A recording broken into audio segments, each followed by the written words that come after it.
ایک ہفتہ پہلے ایک صاحب آئے میرے پاس, وہ اچھی طرح یہ واقعہ غور سے سنیں.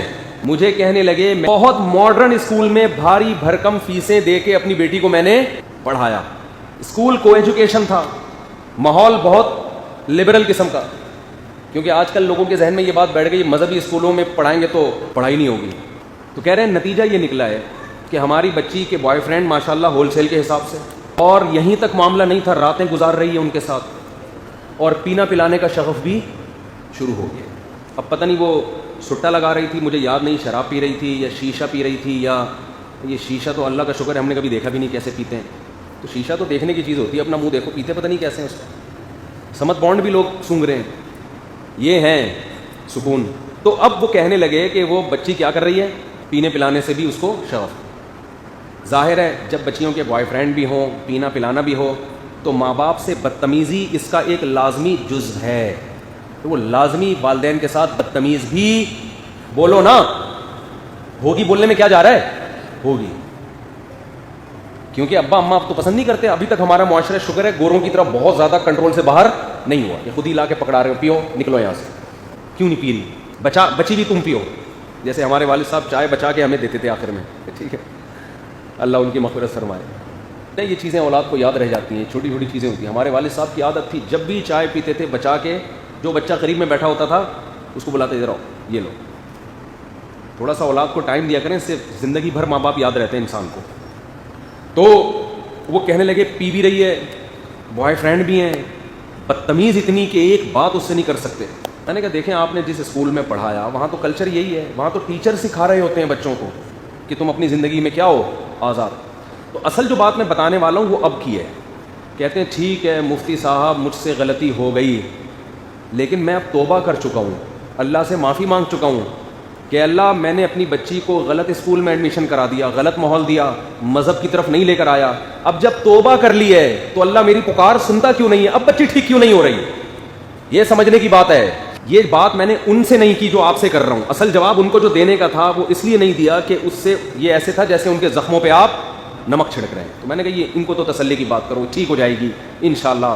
ایسے کر کے ان کو میں نے نمبر دیا کہ سلیمان احمد صاحب کے پاس لے جائیں اپنی بیٹی کو, ٹائم لینڈر. وہ مجھے کہنے لگے آپ کے پاس لاتا ہوں, آپ ذرا اس کو سمجھائیں.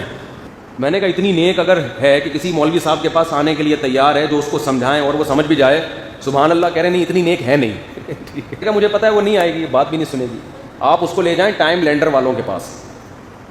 سلیمان احمد صاحب ہیں, کاؤنسلنگ بڑی خاندانی قسم کی کرتے ہیں. کہنے لگے وہ تو بڑی بھاری بھرکم فیس لیتے ہیں. میں نے کہا کوئی بات نہیں, آپ مالدار آدمی ہیں, آپ ان کو فیس دیں. اگر آپ کی بچی انسان کی بچی بن جائے تھوڑے پیسے خرچ کرنے پر. کہہ رہے نہیں وہ تو فیس لیتے ہیں. اب دیکھو یار, بچی کو بگاڑنے کے لیے جو فیسیں لگی ہیں بھائی, ایک آدمی جب ٹائم دے رہا ہے تو فیس لینا اس کا حق بنتا ہے نا. وہ تو دن میں 10 پیشنٹ کو نمٹائے گا. وہ اگر فارغ بیٹھ کر آپ کے بچوں پر محنت کرنا شروع کرے تو اس کے بیوی بچے کہاں جائیں گے, ان کو بھی تو کھلانا ہے اس نے. اب عجیب سوچ ہے کہ بچوں کو بگاڑنے کے لیے لاکھوں روپے خرچ ہو گئے, سدھارنے کے لیے اگر کوئی کاؤنسلنگ کر رہا ہے اور پیسے لے رہا ہے تو وہ وہاں پیسے دیتے ہوئے جان نکل رہی ہے. مجھے اندازہ ہوا, میں نے کہا یہ سیٹنگ کیا ہے ان کی, سیٹ نہیں. خیر, وہ جب انہوں نے یہ بات کہی نا کہ میں نے تو توبہ بھی کر لی ہے, میں اللہ سے گڑ گڑا کے معافی بھی مانگ رہا ہوں, تو پھر یہ ٹھیک کیوں نہیں ہو رہی. پہلی بات تو یہ توبہ صحیح کی نہیں آپ نے. اگر کی ہوتی نا تو پیسوں کی وجہ سے بچی کا مستقبل داؤ پہ نہ لگاتے. آپ کہتے یار اگر کاؤنسلنگ کر کے پیسے دے کے بھی بچی ٹھیک ہو رہی ہے تو کوئی بات نہیں. جب انہوں نے یہ کہا کہ میں توبہ کر رہا ہوں اور بچی پھر بھی ٹھیک نہیں ہو رہی, تو جو ان کو کہنے کی بات تھی وہ میں آپ سے کہہ رہا ہوں کہ آپ نے ٹکر لی ہے فطرت سے, شریعت سے بھی لی ہے, اللہ سے لی. آپ توبہ کریں, اللہ کیا کر دے گا, معاف. اللہ کہے گا ٹھیک ہے میں نے یہ جرم معاف کیا. اب یہ بچی اگر جہنم میں بھی گئی آپ سے سوال نہیں ہوگا, اگرچہ بگاڑا آپ نے, لیکن توبہ کر لی, اللہ آپ کے جرم کو کیا کرے گا, معاف. لیکن جو بگڑ گئی ہے نا اس کا سدھرنا بہت مشکل. اللہ سدھار دے تو الگ بات ہے. وجہ کیا ہے, گراؤنڈ ریئلٹی یہ کہتی ہے کہ آپ جیسا ماحول دیتے ہیں اولاد کو, ماحول ان کو ویسا ہی بناتا ہے. آپ نے جب بچے کو اتنا لبرل بنا دیا, اسے شراب کباب بوائے فرینڈ 8-8 10-10, تو اسے شوہر لگے گا مکھنچو کہ ایک کی کیوں میں بن کے رہوں, اس کے ساتھ وفا کیوں کروں, ہے بھائی کیوں. جب اتنی آزادی دے دی آپ نے تو اب اس کا ان چیزوں کو چھوڑنا, وہ خود جب تک نہیں چاہے گی تو نہیں ہوگا. فطرت سے لڑو گے تو بھائی فطرت تو مارتی ہے, پھر انتقام لیتی ہے. اب صبر کے علاوہ آپ کے پاس کوئی آپشن نہیں ہے. آپ کوشش کریں تربیت کی, دعا کریں, ہم بھی دعا کرتے ہیں, نتیجے کی زیادہ امیدیں نہ لگائیں. نتیجہ کس پہ چھوڑ دیں؟ اللہ پہ. اللہ وہ ٹھیک کر دے ٹھیک ہے, نہیں تو صبر کریں گے.